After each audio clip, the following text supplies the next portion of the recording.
Olá pessoas, meu nome é Marcos, sou psicólogo e hoje eu decidi comentar sobre todo esse furdúncio que tem acontecido a despeito desse alegado excesso de propagandas de apostas na Cazé TV. Eu acredito que estejam ocorrendo algumas distorções cognitivas nesse sentido, que seriam distorções relacionadas à análise que nós estamos fazendo, de modo que há uma diferença heurística e também de atribuição, causando, de certa forma, um pânico moral. E a heurística da disponibilidade, como nós temos mais acesso facilmente ao YouTube do que à televisão, talvez a depender do caso, porque você pode acessar de qualquer lugar e em qualquer dispositivo, há também uma recência das informações. Você absorve mais conteúdo da Cazé TV por conta das mídias sociais do que geralmente por as mídias tradicionais que seria na televisão. Então, tecnicamente, a Cazé TV tende a aparecer mais por conta da mídia. E esse fator faz com que você também fique num enfoque maior voltado só para esse bode expiatório. Novamente, o excesso e a forma com que as propagandas de bet têm sido divulgadas é ruim, é nocivo, mas definir apenas um para crucificar não é algo que vai resolver o problema. Você só vai cortar a cabeça da hidra, ela vai nascer novamente. E a terceira, que segue algo mais relacionado a um pânico moral, vocês vão perceber que é algo que está bem claro, porque segue alguns passos, digamos assim. O primeiro seria a identificação de uma ameaça, ou seja, vocês tendem a escolher um grupo em específico como ameaça.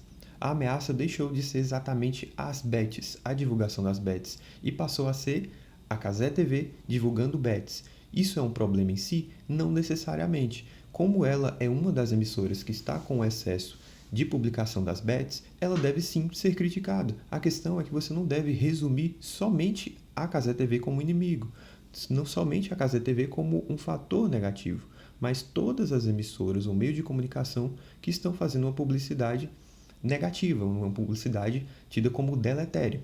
E além disso, segue um segundo passo, que seria esse exagero midiático. O que quer dizer com exagero midiático? É que toda, ou pelo menos uma parte relevante da mídia está se voltando exclusivamente ou em maior parte para a Cazé TV, haja vista que outras emissoras também divulgam bets, como redes maiores, como a Rede Globo e a SBT, e emissoras também menos relevantes, mas que também possuem um alcance maior da população.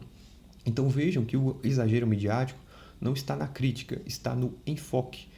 Novamente, a publicidade ela deve ser voltada para a população de uma forma saudável. E dessa forma, creio eu, não tem sido saudável por parte de nenhuma das emissoras ou meios de comunicação. E além disso, há também a fase da intervenção das autoridades. Figuras de autoridades, quando elas intervêm, elas legitimam aquelas críticas que haviam sido feitas, mas de certa forma elas focalizam também somente em um grupo. Então, não deve haver dois pesos e duas medidas. Se uma medida está sendo voltada para a Cazé TV, que seja para todas as emissoras e em um tempo satisfatório, não só enquanto a Cazé TV estiver com os direitos de transmitir os jogos, mas também relacionado às outras emissoras quando elas detiverem esse controle.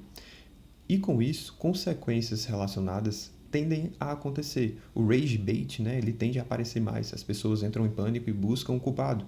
Uma vez achado o culpado, a gente vai tentar colocar tudo em cima daquele culpado para resolver o problema. Mas não resolve. Se o problema em si for a Cazé TV, aí sim, isso seria o problema. Mas já que o problema é o excesso ou a forma de publicidade de forma disfuncional e deletéria das bets, então a Cazé TV ela é um dos problemas, ela é parte do problema e não o problema em si, como se ao acabar com a Cazé TV ou com a publicidade de bets da Cazé TV, todos os problemas fossem resolvidos.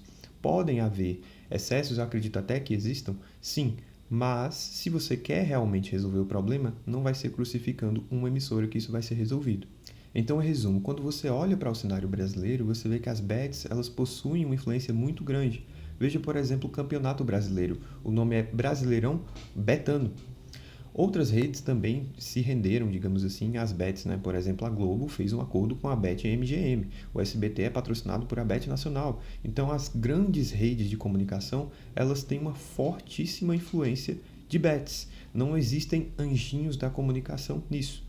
Quando você acaba escolhendo apenas um diabinho da comunicação, você acaba colocando os outros de lado, como se eles não fossem aproveitar essa oportunidade caso tivesse. Pode ser que sim, pode ser que não, mas a questão é que todos têm uma ligação com bets, querendo ou não.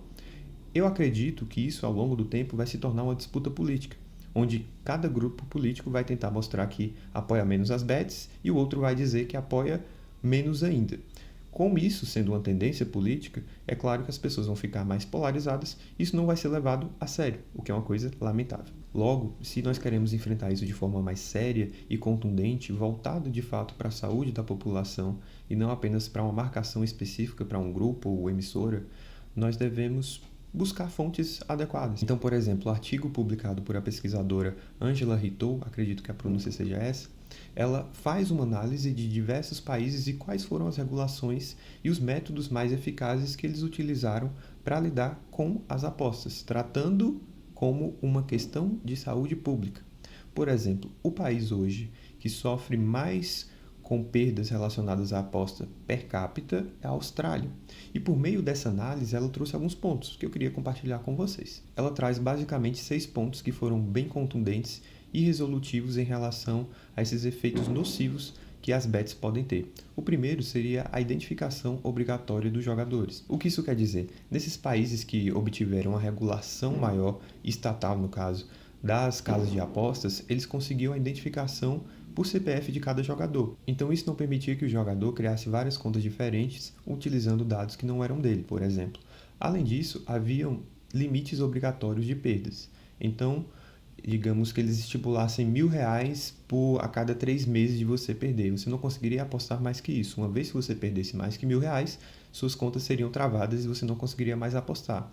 E também a terceira seria o tratamento VIP, digamos assim. Seria basicamente um tratamento psicológico voltado para as pessoas que têm dificuldade com apostas, patrocinado por as casas de apostas.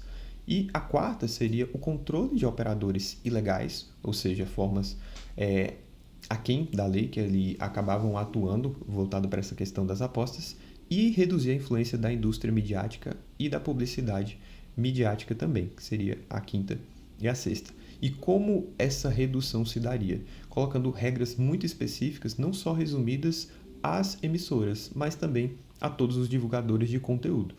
Por meio dessa pesquisa, ela percebeu que houve uma atenuação utilizando desses métodos para que houvesse uma mudança de fato. Logo, não basta apenas você focar em uma emissora em específico, é necessário que haja uma mudança sistemática. Não adianta você crucificar um canal e continuar seguindo e apoiando e repostando seu influencer divulgador de cassino, seu humorista, seu ator favorito, que trabalha e coloca apostas como um investimento. É preciso, de fato, uma mudança mais séria, mais sistemática, e não apenas focada em um, como se isso fosse resolver todos os problemas. Na verdade, isso demonstra uma imaturidade, tanto emocional quanto de análise, de você achar que vai resolver todos os problemas do mundo crucificando apenas uma emissora. Novamente, não estou defendendo a Casa TV, não tenho relação nenhuma, mas acredito que a forma com que isso tem sido discutida tem sido um tanto quanto imatura e muito distorcida, muito voltada apenas com enfoque para algo que não vai resolver o problema e vai ser algo puramente pontual. Então, se esse vídeo fez sentido para você, curta, comente e compartilhe. Tchau!